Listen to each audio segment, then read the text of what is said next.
Welcome back at WNST, Towson, Baltimore, and WNST.net. Get to see some old friends down in Nashville, and a lot of old friends I have from the Predators down there that have been in the media, and people I've known for years, to the Titans and Jim Schwartz and all that good stuff, and touchdown throwback and throwback touchdown and all that good stuff from 20 years ago. Eddie George, Ray Lewis, but this guy actually covered the Ravens here recently. Also went off to Philadelphia, where he covered the champion Philadelphia Eagles. They left and the whole team fell apart, and he's down in Tennessee now, covering the Tennessee Titans for ESPN. No one working harder in the business than Turron Davenport, Titans beat reporter at the Worldwide Leader. You can follow him out on Twitter as well at @TDavenport_NFL. What's going on in the Music City, man? Same thing's going on here. Both these teams stunk last week, right? Yeah, both teams went out and laid an egg to a lesser opponent on the road, and what I thought was going to be a matchup of two 4-1 teams ends up being two teams just trying to rebound.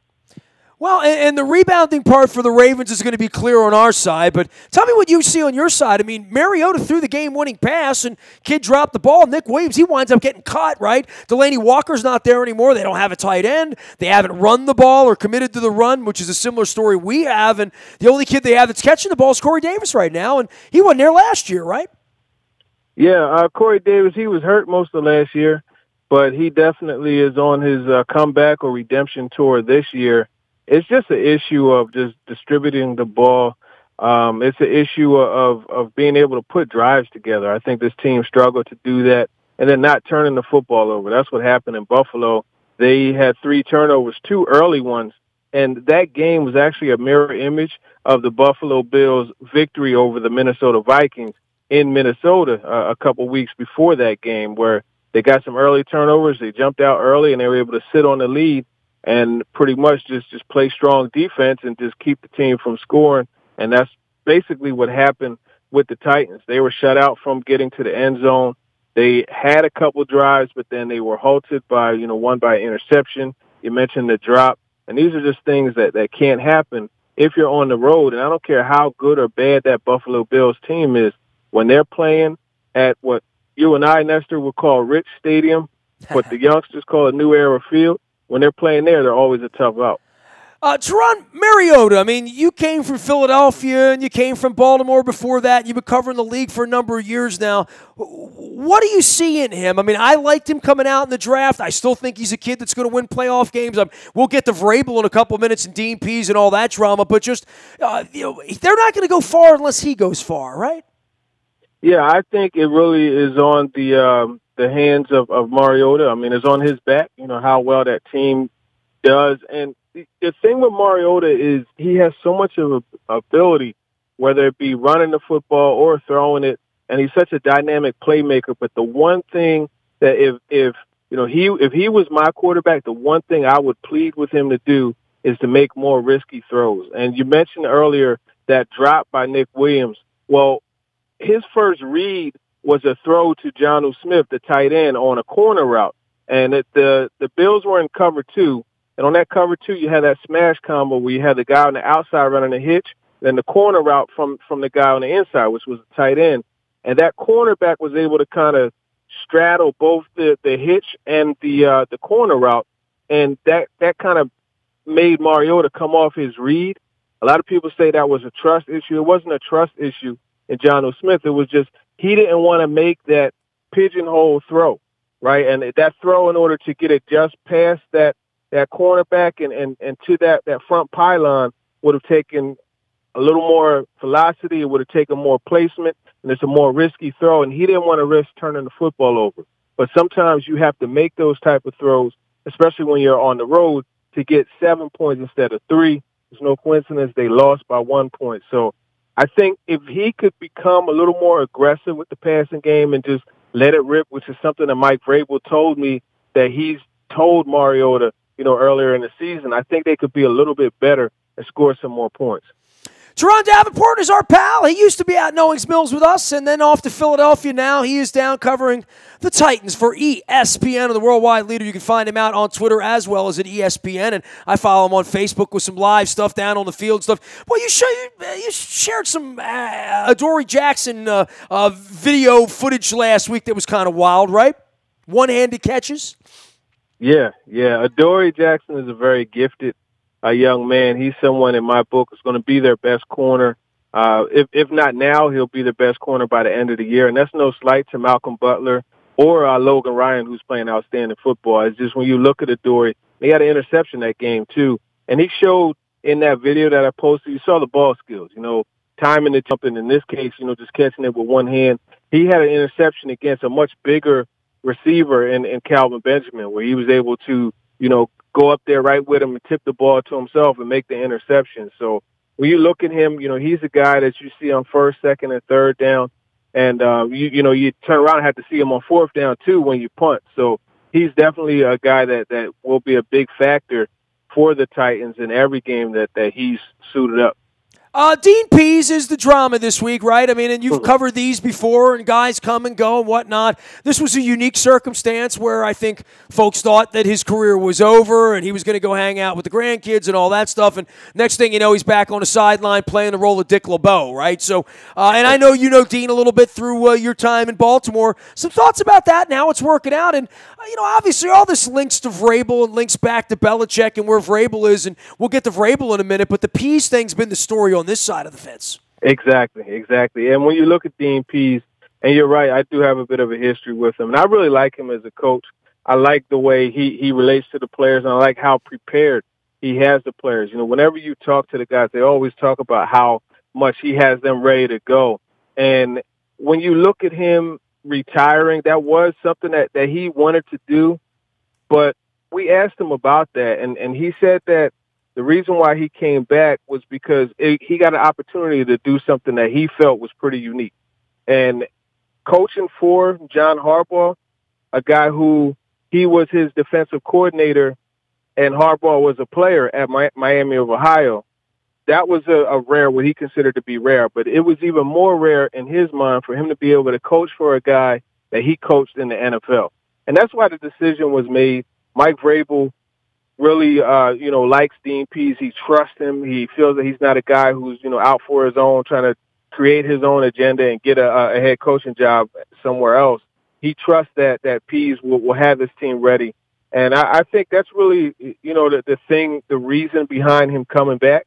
But then when you look at what he's doing with these players, I talked to Wesley Woodyard. I talked to Kamale Correa, a former Raven, Sure. Kendrick Lewis, so many of them. And they all said that his tip sheets are amazing.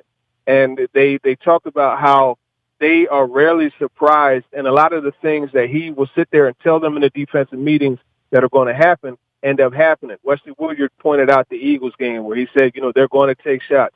If I was the Eagles, I would take 3 or 4 shots. And what did they do? They took 3 or 4 shots in the game. So it's all about preparation for him. And Correa had a good comment also when I talked to him about Dean Pease. He talked about him as a teacher.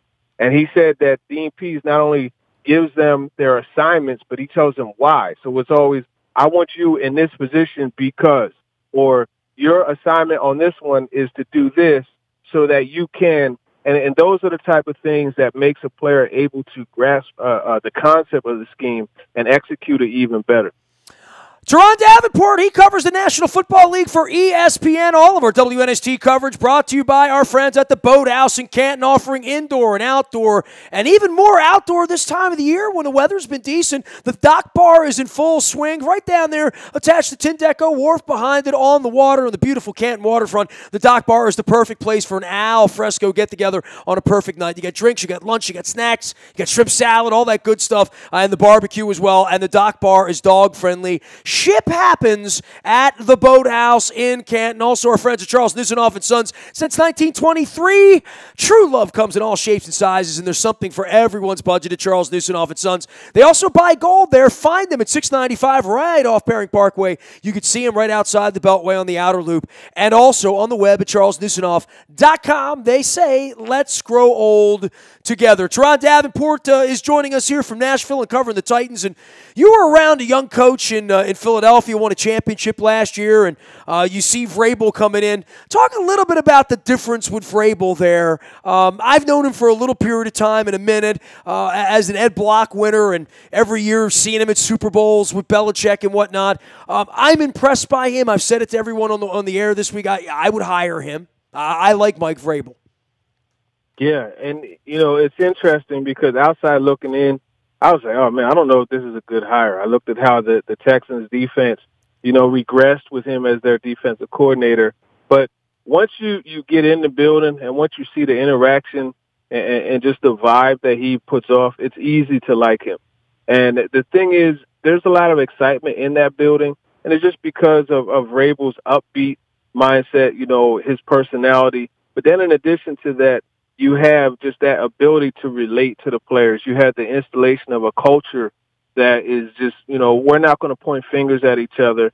I'm going to have these guys in place to be the leaders and help me deliver the culture. And we're going to fight through adversity. And for me, and looking at what he's been able to do with that team as far as fighting through some of the things that come up, losing your quarterback for a game, playing in the longest game in the history of the NFL with two-hour delays, whether it be, going down to Jacksonville and having the starter knocked out and a limited quarterback in Mariota coming in. It's just been one thing after another that they've been able to overcome. Losing your left tackle, losing your right tackle to an illness that no one could diagnose. And this team just is kind of, and I know they're 3-2, but, this team has just kind of, walked the flat line and managed to work through all the adversity. And you haven't once heard either side of the ball pointing fingers. And I think that's a true sign of a coach that has things in place, and especially to see the guy be able to do that in early in his rookie year, and then also winning the close games. It's hard to win close games in this league, and that's one of the things I remember talking to Doug Peterson about. He said that the thing that he was worst at in his rookie year coaching was winning close games, and he pointed to Mike Vrabel and how they were able to win the close games as something that was a good sign of him being a solid coach. So sometimes it goes beyond the X's and O's. It gets into the ability to make those emotional deposits, to get the return from your players and have them really want to play for you in addition to themselves. And I think that's where he has this team. Turron Davenport joins us here. Any thoughts for you on the Ravens? I know you do a little pre-scouting, maybe more so than even a lot of folks in the league, and you're familiar with the Ravens, and I know you got a soft spot for Joe Flacco in this the outfit here. This is a pretty good football game, I think. It would have been good at 4-1. It's even more interesting at 3-2 because loser of this game is kind of hurting right now. And, the Titans got to fly off to London. The Ravens come back against the Saints and go down to Charlotte. This is the third game in a row on the road for the Ravens. Both these teams stunk last week. Someone's going to feel real good on Sunday, and someone's going to be hurting, literally. Oh, yeah, for sure. I think it's going to be a really good game, and the fact that both of these teams are coming up off of losses to what is clearly a inferior team, I think that's going to have these guys come out firing, and they're going to be, all hands on deck, you know what I mean? And that's something that's going to be good for us as viewers. Now, as far as the Ravens, one of the things you mentioned, Joe Flacco, I don't care what anyone says. He still could throw that vertical, that deep ball as well as anybody. And when you got a burner like John Brown, lining up outside, that makes them dangerous. And then you got Crabtree working underneath. You got Snead. I think at every level of the passing game, they are legit. And then you mix in, Hayden Hurst. You mix in Mark Andrews, and you got Max Williams, and even Nick Boyle coming out of the backfield in kind of like a H-back type of situation. That passing game at all levels is something to be aware of. And then John Harbaugh every week, what he wants to do is run that football. And that's something that they've been able to do. We actually talked to Mike Vrabel, and he called Alex Collins someone who was very much like a Marshawn Lynch. So now you're looking at a guy who could clearly hammer the football. So, they're legit on offense. And defense, you got Jimmy Smith coming back in, and Tavon Young is an outstanding cornerback that I don't think enough people talk about. You got Humphreys coming up, Brandon Carr, the veteran, Eric Weddle. He and Marcus Mariota are going to play that cat and mouse game where he's going to disguise coverages and try to bait Mariota into, making throws, and Mariota's going to try to look him off to open up other routes. It's going to be a very technical game, and I think this Ravens team is actually much better than their 3-2 record indicates. And because when you look at this defense that's only giving up 15 points a game, which is number one in the league, they're always going to be in a game. So, it's one of those things where if you're a Ravens fan, you probably get a little bit older every week because, they're always in those tight games and you're stressing out. Well, yeah, it's my 50th birthday Sunday, dude. I don't want to be stressing out. I mean, none of that in Nashville for me. Turron, always great to catch up with you, man. Tell me what you're doing down there for ESPN. I know you're writing and working and living the dream, quite frankly, right? Oh yeah, man, it's great. Just covering this Titans team, and I have a podcast, radio show that's going to be coming out on the ESPN radio down here, 102.5 The Game. So that's going to be coming soon. So we're working on that, and just like I said, living the dream, man. Talking football, getting paid to do it, and write about it. So it couldn't get any better than this. I'll be with you on Sunday down there. Keep up the great work down there. We're all proud of you. And, hey, I appreciate the time as always, man. Keep giving me those videos from the field on Facebook Live. It's you and Baldinger on my Facebook feeds. I know where you guys are everywhere. You going to London next week, by the way, or no? I know. You know what? They're not. ESPN isn't sending the guys, any of us out there. So it's not going to be a trip that I'm making, unfortunately. Well, treat it like a bye week in Nashville or like a late kickoff for me on Sunday. Enjoy your weekend in Nashville. I'll see you this weekend, pal. All right, for sure. Thanks a lot. Davenport _NFL, the way to find Turron, ESPN reporter covering the Tennessee Titans after the Eagles. Got an Eagles book on Carson Wentz as well. You can find him out on Twitter and find out all the good stuff that he does. You can find me out on the Toyota.com audio vaults 24 hours a day from anywhere in the world on your mobile device by downloading the TuneIn radio app. We do come in crystal clear from anywhere in the world. I'm drinking some Rofo coffee and water out of this cup. You never know what's in here. Never OJ, though. Never anything with too much cream either. The dairy not good for the pipes when you're talking business. But love the coffee. Get the Kona blend. And I love the fried chicken. Make sure you're using the Rofo rewards card or downloading the app when you're getting your gas. You'll get your fried chicken, your Western fries for free. Royal Farms, real fresh, real fast. I'll be wearing the chicken suit at some point and singing some operatic coffee songs like Justin Tucker does here at WNST.net. We are WNST.net, AM 1570 and WNST Towson, Baltimore, and we never stop talking Baltimore sports.